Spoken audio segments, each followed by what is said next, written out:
میں امی ابو کے ساتھ اسلام آباد گئی ہوئی تھی اور ہمارا کراچی والا گھر بالکل خالی تھا، جہاں میرا 17 سال کا بھائی اریان گھر پر ہی موجود تھا۔ ہم لوگ ابو کی چھٹیوں کی وجہ سے اسلام آباد گئے ہوئے تھے، کیونکہ مجھے اسلام آباد دیکھنے کا بہت زیادہ شوق تھا۔ ابو نے 1 مہینے کی چھٹی لی تھی۔ ہم لوگوں نے اسلام آباد کی خوب سیر کی۔ یہ سردیوں کا موسم تھا، ٹھنڈ کی وجہ سے میری طبیعت خراب ہو گئی تھی، جس وجہ سے مجھ سے اسلام آباد کی ٹھنڈ برداشت نہیں ہو رہی تھی۔ ایک ہی شدید قسم کے سر درد اور نزلے نے مجھے ان جھکڑا تھا۔ تبھی میں نے فیصلہ کیا کہ مجھے گھر جانا چاہیے، تو امی نے مجھے خالہ کے ساتھ واپس بھیج دیا، کیونکہ امی ابو وہاں کچھ دن تک مزید رکنا چاہتے تھے۔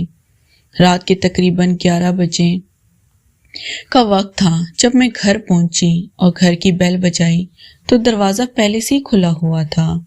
میں یہ دیکھ کر بہت حیران ہوئی کہ اریان کس طرح اتنا غیر ذمہ دار ہو سکتا ہے۔ میرے ہاتھ رکھنے سے دروازہ کھلتا ہی چلا گیا۔ میں گھر میں داخل ہوئی تو سارا گھر بکھرا ہوا تھا۔ بھائی کے کمرے سے مجھے بولنے کی آوازیں آ رہی تھی۔ بھائی کو میرے آنے کی کوئی خبر نہیں تھی۔ میں اچانک ہی خالہ کے ساتھ گھر واپس آ گئی تھی۔ خالہ نے مجھے گھر تک چھوڑا اور خود واپس چلی گئی۔ پھر میں نے آہستہ سے دروازے سے جھانکا تو یہ دیکھ کر میری حیرت کی انتہا نہ رہی کہ بھائی اپنے دوستوں کے ساتھ ایک لڑکی کو ہمارے گھر پہ لائے تھے، اور اس لڑکی کے ساتھ وہ سب لوگ مل کر اسے باری باری اپنی ہوس کا نشانہ بنا رہے تھے، یا پھر وہ لڑکی اپنی مرضی سے یہ سب کر رہی تھی۔ وہ لڑکی بستر پر ہر پردے سے آزاد لیٹی ہوئی تھی اور میرا بھائی اس کے ساتھ لگا ہوا تھا۔ مجھے اریان سے یہ امید ہرگز نہیں تھی۔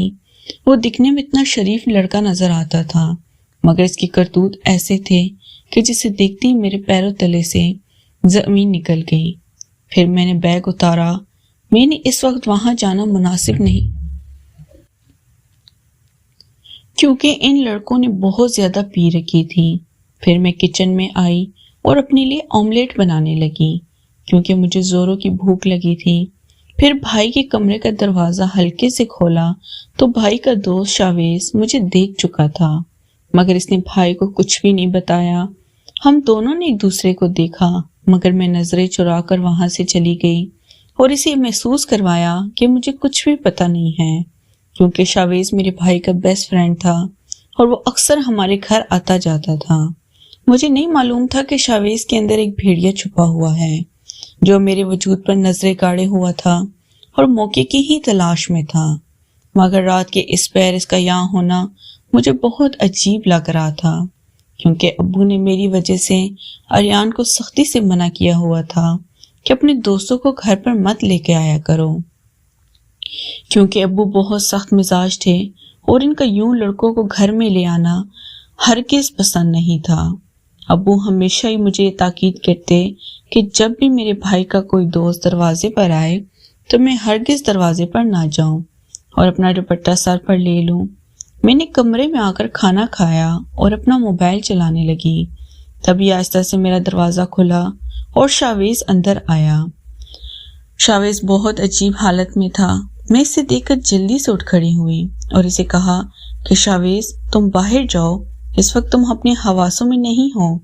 شاویز نے دروازہ لاک کیا اور مجھے بیڈ پر دھکا دیا۔ اب میرے ماتھے پر پسینے آنے لگے اور مجھے شاویز سے بہت خوف محسوس ہونے لگا تھا۔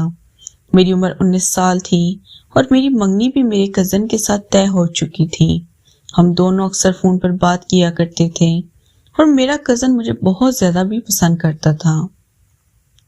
میں گریجویشن تک تعلیم حاصل کرنا چاہتی تھی، جس کے بعد میری شادی طے تھی، مگر اس وقت شاویز کو اپنے سامنے دیکھ کر میرے سر پر سے آسمان کسی نے کھینچ لیا ہو۔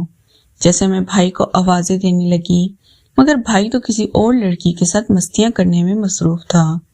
پھر شاویز نے مجھے بیڈ پر دھکا دیا تو میں بے ساختہ سی ہو کر بیڈ پر گر گئی۔ میں نے جلدی سے اٹھنا چاہا، مگر شاویز نے مجھے اٹھنے ہی نہ دیا۔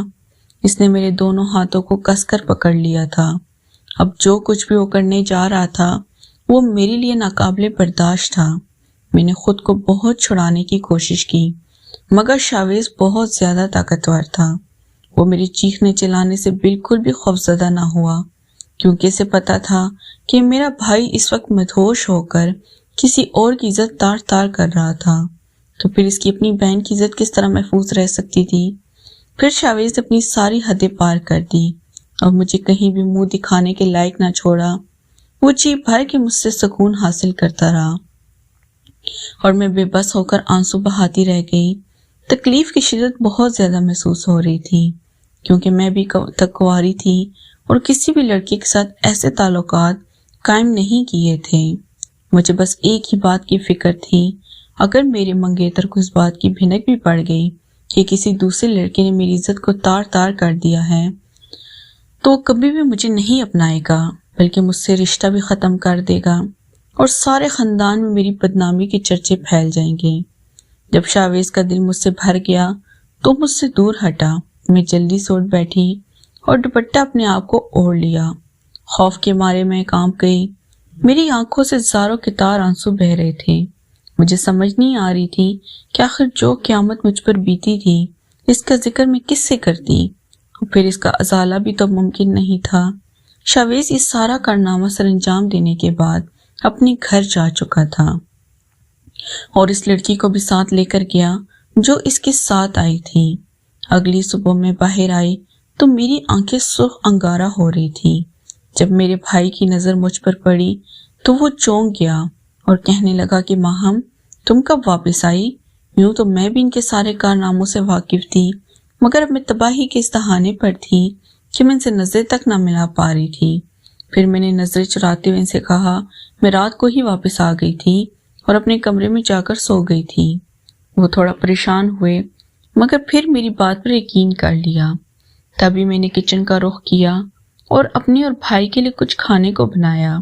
ہم دونوں نے ناشتہ کیا تو بھائی فون کال سنتے ہوئے باہر چلے گئے اور میں صوفے پر بیٹھ کر اپنی بربادی پر آنسو بہانے لگی۔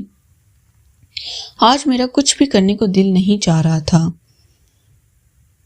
میں نے اپنے منگیتر کو بھی آج کال نہ کی تھی۔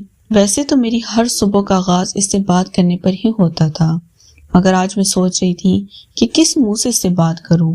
وہ یقیناً میرے بات کرنے سے میرے موڈ کا اندازہ لگا لیتا۔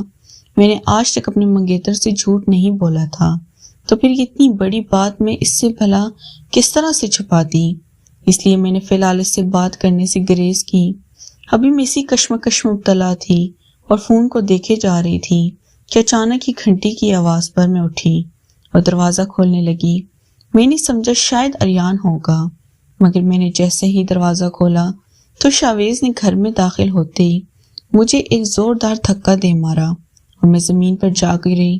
اس نے جلدی سے دروازہ بند کیا اور مجھے خاموش رہنے کا اشارہ کیا اور کہا کہ جلدی سے کمرے میں چلو۔